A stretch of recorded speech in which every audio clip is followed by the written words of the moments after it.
So hello mga kaalam. So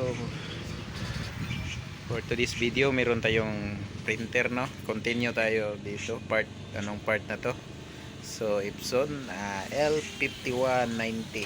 So problema nito ay meron siyang error at error ang kanyang guys. So sa ngayon ay ating tinetest, try.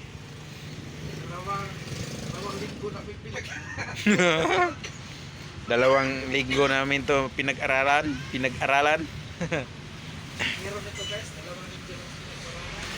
So yan ay mag-try tayo na mag-print. Baka naman wala nang problema or wala nang error tong itong printer na to. So yan, nasa loob. Kailangan natin ng flash. So yan. So ito ang nasa loob guys. So yan po. At ano siya guys, naglalaro na siya guys. So kanina meron siyang error. So ngayon ay nilinis natin at wala naman tayong medyo madumi-dumi lang ang kanyang loob. So try natin mag-print. Waiting tayo sa laptop para mag-print tayo guys. So kung bago ka lang sa ating maliit na channel, so don't forget to like, subscribe and pa-hit sa notification bell para tuwing meron kami mga upload na videos regarding repair at installation, so ma-update kayo guys sa ating video na in-upload. Okay, so yan, huwag lang pansinin natin mga anong nilagay natin guys, dahil technique yan, sa amin lang yan. Tinatawag namin ng sapa moves. Okay, try tayong maglagay dito sa kanyang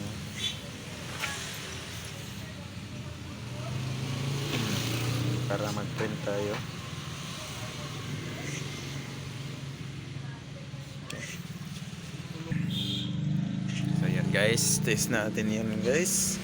So before that, kailangan natin ating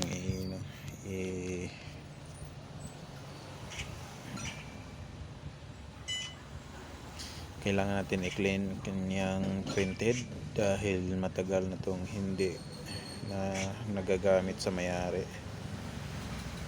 So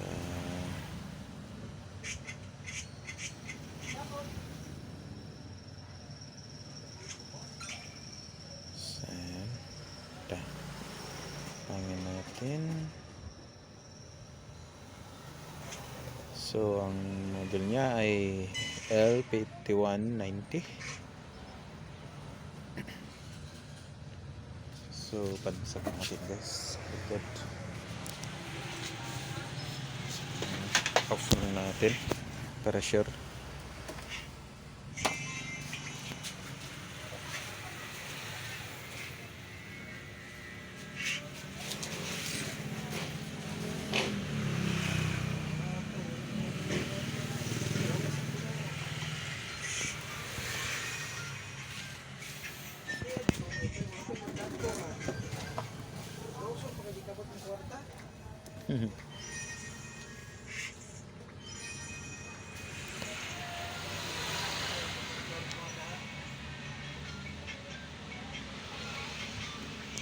Guys, ng ating printer at yan, nag-move niyang kanyang printhead. So yan,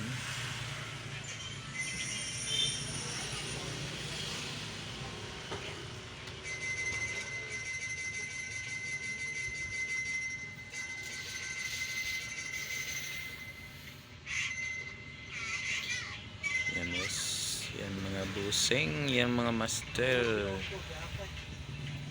So dito kailangan natin i-clean yung printhead nya dahil matagal na to hindi nagagamit sa may-ari.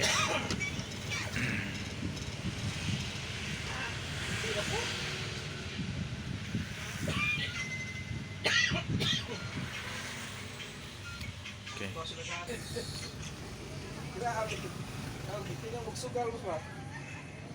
So yan, kailangan natin clean yung print head nya guys, para first natin select natin yung kanyang, kailangan natin ng madiktik yung PL95190. So yan, dito siya, click natin at okay. So particulars adjustment mode, click, pwede lang yan, one click. So dito tayo maintenance. So meron dito guys, waste ink, pads counter, but tapos na natin yan guys. So dito tayo sa head cleaning. So click, then okay, and then kita natin dito guys, this CL1 quick. So dito tayo sa middle. So middle tayo, then plain. So yan, kita natin ang ating printer ay naglalaro na yan. So nag-clean na siya guys. So sana successful ito ang ating mga ginagawang pag-clean. Ano man ang print? Wala pa. Ako pang gikuan cleaning ang head niya ba, head cleaning, tapos kay dugay-dugay na ning na-stock. Murag bulan, duha ka bulan ang dagway ni diri boss. Wala pa. So mag-waiting tayo guys na matapos yung cleaning niya. So yan, kikita natin dito, check your ink level regularly. So yan, so pinaka-check yung ink natin guys sa yung level nya. At dito ay hindi pa tapos natin na clean. So mag-wait na natin guys, sana ma-clean to at nag-print naman siya, sa ganon na successful tayo sa ating ginagawa. So balik tayo mamaya kapag tapos na tong cleaning natin.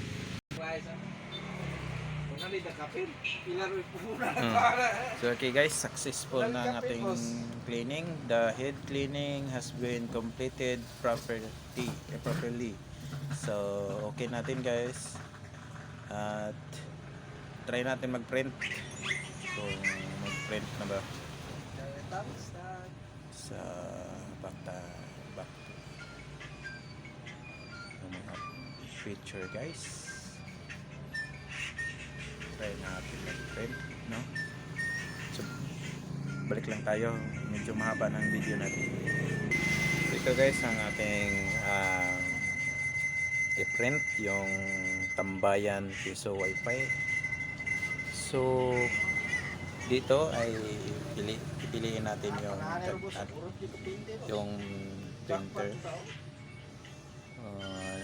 Dito siya guys, Epson L5190 series. Click natin. So yan, at ito, try natin mag-print guys kung kanyang pang print. Yan, so ito, so yan guys. Woohoo! Yun na guys. Wala man birha boss. Wala birha. Yan. Putol nun boss. Wala man birha. Hmm. Ha?